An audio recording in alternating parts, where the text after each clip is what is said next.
Hey everyone, I'm back, coming back from vacation, and it was great being on vacation. Left the country, for a week.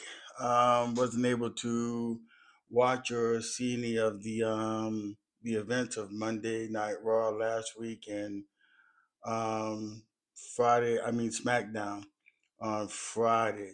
But when I got back in the other day, I did watch them and everything. It was just like it would always be repetitive. I'm still going crazy about how John Cena, tapped out to Gunther. It's just crazy because Gunther, I mean, I just keep saying it. The future in Gunther, come on, for real. I mean, Triple H just really messed that up. I mean, from the whole start of the retirement, as far as John Cena is concerned, with the turn on Cody and stuff like that. And then you got, excuse me, 5 days, 5 months down the road, then they want to change him back. He only had a limited time of matches, to show on and everything and to wrestle, and some of them were good. I think the match with Logan Paul was good. AJ Styles, it was a good. I thought that was a pretty good match and everything. But I mean, John Cena never retired properly, and I'm just hoping that maybe they may bring him back for something for WrestleMania to give him a proper going out because this was crazy and stuff. And I know a lot of people out there are feeling the same. But anyway, I'm coming to you raw and uncut. And please don't forget to subscribe, like, share, and leave a comment. Okay, Raw tonight. And this is the problem. You know, it's it's it's just the writing. There's nothing going up. There's nothing that really makes you exciting to see. And plus tonight's show was pre-recorded anyway. It was a pre-recorded show. So, but anyway, we're gonna try to get through this match by match and segment by segment. And we start off with Paul Heyman, and Austin Theory, and then Paul, asking Austin, um, what's he's doing, what's his deal, and then Austin tells him that the reason why he wore the mask is because he wanted everyone to feel his actions. He's explained about you know how he has been and everything about making bad decisions and everything. And he got too comfortable in the position that he was in and everything, and then he got injured. And then he said while he was recovering from his injury, he saw the vision, meaning Seth Rollins, saying that Seth Rollins, didn't wait for anything. He just went out and took it, and he said, that's him now. He wants to just take everything. You know, um, and and I don't blame him. I guess coming back, you know, um, the way that he did, he looked, he's looking very serious. It's not none of that comedy kind of thing. So hopefully, with Austin coming back, whether it's going to work with him being, with the vision and stuff like that, I don't know. But I don't see him as the future. I don't even see Bronson Reed or Braun Breaker as the future, of the WWE that can be the caliber, of John Cena or even a Roman Reigns and stuff. There's no more. You know, um, and it's going to be hard for WWE to keep moving down the pipe. With the shows that we're getting right now, it's just insane. It's just crazy. It just doesn't make any sense at all. The writing is really bad, and the matches, I'm telling you, they're just so repetitive. And everything. I mean, you can almost predict, next week, and then look at the matches that are going to be happening next week. I mean, the same thing. And then we get Rhea Ripley, telling Io Sky, to stay back, that she, is still injured and not, released from the doctors from last week, taking the elbow to the back, covering over Rhea when Kyrie Sane came off the top rope and hit Io Sky in the back. She's saying to stay in the back because she's unable to help her because she's hurt and everything, and then Kabuki Warriors, they don't care. And then we get the match of Rhea Ripley and Asuka. The match was okay actually. I thought it was pretty good. Even though we've seen it and everything, but I think it was pretty. To me, it was pretty good. You know, it kind of told the story about how Rhea wants to get Oscar for what Oscar did and everything. As far as putting the poison mist in her eyes last week and stuff like that. So I mean, it was okay. It was good. Even Kyrie got involved in the match and stuff, and then it was just crazy because at one point, when Kyrie got involved, Reyo comes down, to try to help, Rhea again, and then she gets hurt and everything, and then Rhea, tries to help EO, and then she gets caught up, and then she gets rolled up by Oscar and taken down for the pin, and Oscar wins the match, which is crazy. No finishing move or anything like that. I mean, that's the thing that makes it all weird and stuff is because it's not what it used to be. You know, I mean, the women's division. I mean, it's crazy. I mean, they're not. I don't get it. I don't get it. Triple H has really run WWE into the ground, both on Raw and SmackDown and stuff. And I don't understand why he's not bringing none of the talent up from NXT because I mean, look at Javon Evans. I mean, he is great. I mean, Oba Femi, the match that he had with Cody Rhodes was good until it was interrupted by Drew McIntyre and stuff. I mean, it was they have guys that they can bring up, and I don't understand what is wrong with Triple H. Why is he not bringing the talent up? I mean, that's what his job is, and he's just not doing his job. Most of the time, he's not even there anyway. The ratings are going down and stuff. Next month will be the 1 year anniversary as a start being on Netflix and stuff. And it's just not working. It's not working. The first day that they did it, it had almost 6 million viewers. Now today they're just barely making a million and stuff. And I'm sure sooner or later Netflix might just wrap it up and say, "Look, we'll take the loss and keep moving on." And stuff, but I just don't get it. And then we get a little backstage stuff with the Vision, talking to Paul Heyman about um, Austin Theory, and then Paul is telling the guys like trying to put him back in the memory of what happened because Paul's good for developing talent, I guess. I mean working with Brock Lesnar and then working with Roman Reigns and then what he did with Seth Rollins and stuff like that. Paul Heyman, I mean, he's the GOAT as far as, managers and, are concerned and stuff like that. I mean, he's the wise man or whatever.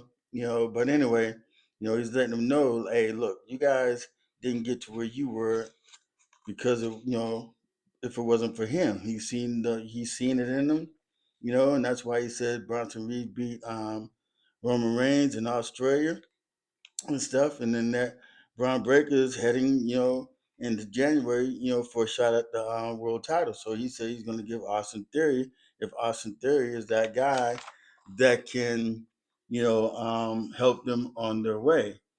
You know, so I mean, we'll see, we'll see how that happens and stuff. But anyway, we're gonna get down and Becky Lynch.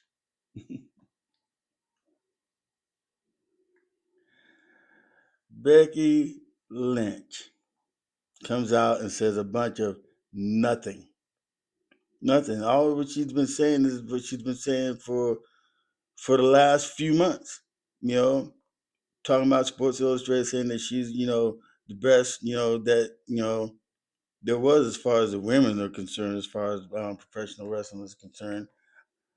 I mean, if she was the best, she'd be a champion right now. So that's not what she is. So anyway, then Maxine Dupree comes out, and tells Becky Lynch that, whatever they were saying about her as far as her being, one of the best or the GOAT or whatever, is true. But she said the thing is that she beat her. She beat the best. Not once, not twice, but three times. But of course, we know that the first two times, one was because of a count out, the second one because of disqualification. And then we get the roll up, for when she won the title and stuff. And tells Becky she wants a match. She'll have a match anytime, any place, whatever. Doesn't matter where and stuff. And then she said that's she'll train and train and train, and again when they meet that she'll beat her clean and stuff. And then Becky, then Maxine tells Becky that her best years are behind her, and then Becky just goes off. She slaps the tar out of her. Then Becky just beats her up a little bit, and then Maxine was able to get the ankle lock on her and stuff. Becky tried to escape, and then eventually, as you see, she's tapping and stuff like that. But she breaks free and then gets out of the ring, and that part of it's over. And then we get Stephanie Valkyrie talking to Adam Pearce, you know, um, and she's telling Adam Pearce that she wants to fight Nikki Bella and Raquel Rodriguez. So next week on Raw, we're gonna have a triple threat, with Stephanie Valkyrie going against Nikki Bella and Raquel Rodriguez, for the women's world title. Then we get the Usos film package, talking about, they're coming for, the tag team belts and stuff like that. So next week they'll be fighting AJ Styles and Dragon Lee for the world tag team titles and stuff, which I think should be a pretty decent match. I mean, there's really no write up to it and stuff like that, but the Usos are back. They're going for gold. We'll see what happens. And then we have Rio Americano with El Grande Americano and the other one going against Javon Evans. Now let me say it, Javon Evans, yeah, he's the truth, you know. And I've always said this about Javon Evans. He's got a long, long ways in the wrestling business. As long as he stays healthy and doesn't do anything crazy, yeah, he'll go a long ways. I see him winning a few belts and everything. Whether he'll win a world championship, not sure, but I'm sure if he wins any of the other mid titles and stuff, I think he'll be a good champion and stuff. And hopefully, you know, you never know, he could be a world champion. I think he has that potential of being that. He just has to have a little bit more in ring talent and stuff. I mean, he's a high flyer, he's all over the place, but get some ground game and everything inside the ring, and I think he'll be on his way. Now, if you agree with me, please don't forget to subscribe, like, share, and leave a comment. Let me know how you feeling, how you saying, if you agree with me, if you don't agree with me, you know, um, let me know. Then we got Nikki Bella, you know, coming out, saying that everybody has forgotten who she is, and she reminds them that, she's a legend, a Hall of Famer, a former world champion. I mean, she's been a tag team champion with her sister, Brie, and stuff like that. So, she's just letting the people know, and that, when she has the match, you know, with Stephanie Valkyrie, she's going to destroy Stephanie and she's going to take the title and everything. But you got to remember that Raquel Rodriguez is going to be a part of that match too. So I don't think that's going to happen. I think Stephanie Valkyrie will still um, regain, the title and stuff. I don't see them taking it away from her. And then we have the match with Bayley versus Roxanne Perez. Now with Roxanne Perez in this match and everything with Bayley, I mean we've seen it before, you know. With Roxanne, I mean they've definitely done Roxanne pretty bad because when she came in, I mean they were giving her the push. She won the Women's Royal Rumble, you know. Um, she's been in the Elimination Chamber. I mean Roxanne Perez has been very busy since she's been there. And I don't think she's won any matches. I think maybe she might have won maybe two, maybe three, and stuff like that. But Roxanne, I mean, she's starting to. I mean, she's good. I mean, she's not great, but I mean, she's pretty decent and stuff. The match with her and Bayley tonight was pretty good. I mean, there was some botches in it and stuff like that. But ultimately, I mean, to me, it was it was an okay match. I mean, was there a storyline built up to it for anything? With Bailey and Roxanne? No. I mean, because Roxanne, and Liv are basically concentrating on more of getting the tag team titles and stuff. And I know that Lyra, Karen, Bailey are, partners and stuff like that. But we've seen this before and the outcome has definitely been basically about the same and stuff, you know. But during the match, Raquel, interfered a couple of times and stuff like that. And there was one time at the point where she interfered and was in at the wrong part is because Roxanne had a pin on Bailey, but Raquel jumped on the apron side of the ring, and then it took Liv to come there and pull her off and stuff. So it was a little bit melee. Lara came there and she kicks Raquel, and then Liv throws Lara over the announcer's desk and stuff like that.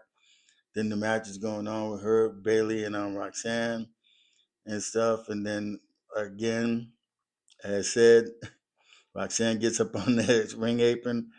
Liv comes over, pulls it down again, and then they're arguing with each other, saying why this, why that, and stuff. And then Roxanne, she gets dropped, and Bayley hits the elbow on her, and it's over. 1, 2, 3. Bayley wins the match and stuff. And then you got this thing with Bronson Reed um, and Austin Theory. You know, Bronson Reed basically, telling Austin, to follow his lead and stuff. And then at the end of that, he calls him a kid. And then Austin say, "Hey, look, I'm not your kid, And first off, I'm not your kid. Secondly, um, he's going to start the match, Austin's Theory. And for Bronson Reed to follow him, follow his lead and stuff. And then we get the Judgment Day, arguing still, Liv, Roxanne, and Raquel arguing and stuff, and they basically say, hey, look, we're family. We need to stop this. We need to get stuck, stick together and help, because Raquel was saying, like, when she had her match last week and stuff and got jumped, they didn't come and help her. But then again, Roxanne told them that, they didn't need no help, that she didn't need any help and stuff. And then she comes out and actually, caused, Roxanne, I believe, the match and stuff. But, they said that they'll work it out. Roxanne said, hey, look, you guys take care of whatever you got to take care of. She's got to, attend to her business because she has a title shot next week and stuff. So that's what she's going to, attend to. But again, please don't forget to write. Don't forget to subscribe, like, share, and leave a comment. Let me know how you're feeling about this mess and stuff. I mean, it's so hard because when you get on here and you make the videos and stuff like that, it's just like you're saying the same thing that you said last week and stuff. And then we get this promo from Gunther and stuff, and he comes out saying the same thing that he said after he beat John Cena. You know, is that he said that he did what he was gonna do, and make John Cena, tap. And then he tell the people, don't be mad at him, be mad at John Cena because he was the B, that tapped out. I mean, that's just crazy, crazy, crazy stuff. You know, um, so this is why I say, Gunther. How is Gunther going to be the future of wrestling? I mean, where yeah, yes, he did beat John Cena, but yeah, he tapped out the doggone Jay Uso and stuff. Gunther, when he was IC champion, he had a good reign as IC champion. When he won the first title and everything was okay, but we never seen him defend the title and stuff. And then he loses it to Jay Uso. Then he wins it back from Jay and stuff. Then he loses it to Cody. And I don't know. It's just this is crazy. I'm just pissed on how they did, John Cena as far as his retirement with Gunther and stuff. I mean, it could be anybody up and coming that was an actual shining star, that they can kind of push through um, to be that person, you know, um, to be the to be that light or the QB1, as they say, as far as Cody Rhodes is concerned. But anyway, and then CM Punk comes out, and then Gunther looks at him, and then they just stare each other down, and he just walks off. And then Rey Mysterio's coming out for his match, and he runs into Gunther,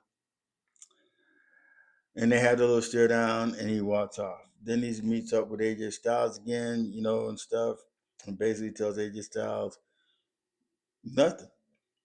They just walk, and then he's got that crazy look that you can't see me kind of thing that he does, that he did with CM Punk while CM Punk was standing in the ring and stuff. And then we get the match with Rey Mysterio and CM Punk against Austin Theory and Bronson Reed. The match was, I thought it was a pretty good match. Austin Theory really, really, really, you know, um, I think he carried the match. I think he did pretty good in the match and stuff. It was glad to see him being in the way that he is. Is he the future? I don't think so. I don't know how long this is going to last with him being there with the vision. You know, um, it's kind of hard to see. We'll have to see as the weeks go by and stuff as far as with Austin Theory. And then, as you know, if he's part of the vision, why wasn't he there? Where's Logan Paul? What was he doing? And stuff, you know what I'm saying? You know, is Logan Paul going to be one of the ones that, well, we'll see him this week, but 4 months down the road, oh, yeah, we're having a PLE. He's here for that and stuff, That's usually how the time I think Logan Paul shows up. I mean, he's had a couple of televised, matches, but still. But, the match goes on and everything. And then Austin Theory ends up giving the stomp to Rey Mysterio, pins him and everything, and then they start jumping on CM Punk and everything, and then out comes Braun Breaker. Braun Breaker spears CM Punk. You know, um, they kind of beat him down. They get into a brawl, and the show goes off. So with that, we have another show, another brawl. It's I don't know. Raw has just actually been boring. SmackDown has been basically about the same. I'm just hoping that the booking gets better. Um, I ain't to the point to where I'm mad or I'm cussing. I see it. Everybody else sees it. The product is just not where it used to be. If we can just get another writer in or some creators in that are going to push the right people and put out some good storylines and stuff, I think the product will grow. I just don't want to lose it because I love wrestling. I love watching wrestling. I just need some good content. I need to, if I'm going to see a show live, I need to see somebody, who I want to spend my money for to go see. I mean, the prices of these tickets are out the roof crazy and stuff. So, I mean, I don't know. But anyway, please don't forget to subscribe, like, share, leave a comment. All right. Thank you for watching. God bless. Deuces. And I'll see you on the next video. Thank you. And I'm back from vacation so I can get more. And I'm going to start actually putting out some more content, some more videos on some things that I see, and hopefully, you guys agree. Just don't or may not agree, but please do subscribe, subscribe. Need subscribers and stuff. But anyway, again, thank you for watching. God bless. Deuces. I'll see you on the next video. Thank you.